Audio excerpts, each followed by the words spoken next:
Амжилтанд хүрэх 5 алхам. Өөрийнхөө үнцнийг ойлгож, гэгэрлийн замд алхах тухай. Сайн байна уу? Үзэж байгаа танд энэ өдрийн мэндийг хүргье. Амжилтанд хүрнэ гэдэг ганцхан хоригдолд хүрэх тухай биш ээ. Харин хүн өөрийгөө таньж, өөрийнхөө дотоод хүчийг сэрээж, аажмаар дотоод амар амгалан зориг хоёрыг уялдааг олж авах тухай юм аа. Өнөөдөр би танд амжилтанд хүрэх 5 алхмыг зөвхөн арга техник бус ухаарал, бодрол, хэрэгцүүлэл хэлбэрээр хуваалцъя гэж бодлоо. Хэрвээ та сэтгэлдээ ямар нэгэн өөрчлөлт хүсэж байгаа бол тийм ээ, энэ бичлэг танд зориулагдсан. Бид ихэнхдээ амжилтанд хүрэхин тулд яах вэ гэж асуудаг. Гэвч илүү чухал асуулт бол би яг хий юм бэ хэмээх асуулт юм. Амжилтанд хүрнэ гэдэг бол гаднаас олдог зүйл биш бөгөөд харин дотоодоо сургадаг зүйлийн үр дүн билээ. Заримдаа чи өөрийгөө голж би арай л биш байна гэж бодож магадгүй. Гэхдээ чи аль хэдийнэ маш үнцэнтэй нэгэн болсон билээ.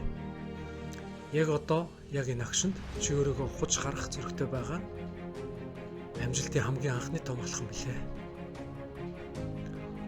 Өөрийгөө ойлгоогүй хүн хаашаач алхсан хол явахгүй. Харин өөрийгөө хүлээн зөвшөөрсөн тэр хүн л өдөр бүрийг урагшлах алхам болгож чаддаг.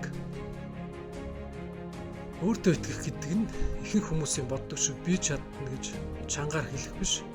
Харин өдөр бүр өөрийгөө баг багаар давж гарахын нэр билээ. Чи өдрөөсөө 1% л байж чадсан уу? 1% л хичээлсэн үү? 1% л ийдэг байж чадсан уу? Тэгвэл чи итгэлээ ургуулж эхэлж чадчихэ. Итгэл гэдэг өөрийн сүдрэгч дэвчиж сурах, алдаандаа хайртай байж түүнээсээ суралцах тухай билээ. Төгс байх гэж бүү яар, харин өсөж буй байдалтай үнэж бай.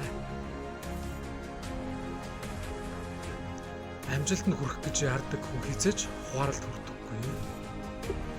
Тийм ээ, хүлээх бол хүнд.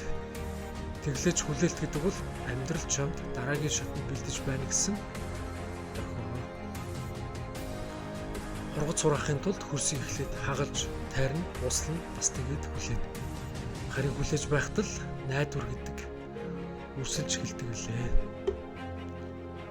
Зарим хүн хүлээхийг нэмэгзүүл гэж боддог. Гэвч жинхэнэ амжилттай хүмүүс л цаг хугацааны багшийг хөндлөж сурсан байдаг лээ. Өнөөдөр амжилт харагдахгүй байж магадгүй. Гэхдээ чи хөдөлж, итгэж, хүлээж байгаа л бол энэ чинь өөрөө амжилт юм шүү. Амжилт бол хэн нэгэнтэй уралдах хуралдаан биш. Энэ бол өчигдрийн чамаас нэг алхам урагшлах өнөөдрийн чиний тэмцэл юм аа. Бусдыг ялах гэж амьдрал бид өөрийгөө алдаж эхэлдэг. Харин өөрийгөө сайжруулах гэж амьдрах үед л жинхэнэ утгатай орших эхэлдэг. Чи хэн нэгнээс илүү биш байж болно. Гэхдээ чи өчигдрийн чамаас илүү болж үнэхээр чаднаа. Амжилт бол уралдаан биш. Амжилт бол хөгжлийн зам, харин хөгжил бол хайр, дэвчээр, ухамсарын нийлбэр юм шүү. Хэрвээ чи өнөөдөр мөнгөтэй бүх хүнд хүндлэгдсэн ч дотоод сэтгэл чинь тайван биш бол энэ амжилт мөн гэж юу? Үгүй ээ. Жинхэнэ амжилт бол дотоод тайвшрал, тийм ч учраас амжилтанд хүрэх гэдэг нь зүрх сэтгэлээ амар амгалангаар чиглүүлэх урлаг юм аа. Гадаад орчин ямар ч бай, чи тайван, гэрэлтэй, ухамсартай байж сурвал амжилтанд хүрсэн байна. Энэ 5 алхам бол энгийн мэт боловч хүн бүрийн дотоод мөнд нуугдсан асуултад хариулт болж чадна. Би хэн бэ? Би юунд итгэдэг вэ? Би яах гэж амьдрах вэ? Гэсэн асуултын хариултыг та хайсаар байна уу? Тэгвэл чи өөрөө хариултыг олох замдаа төгсөж байна.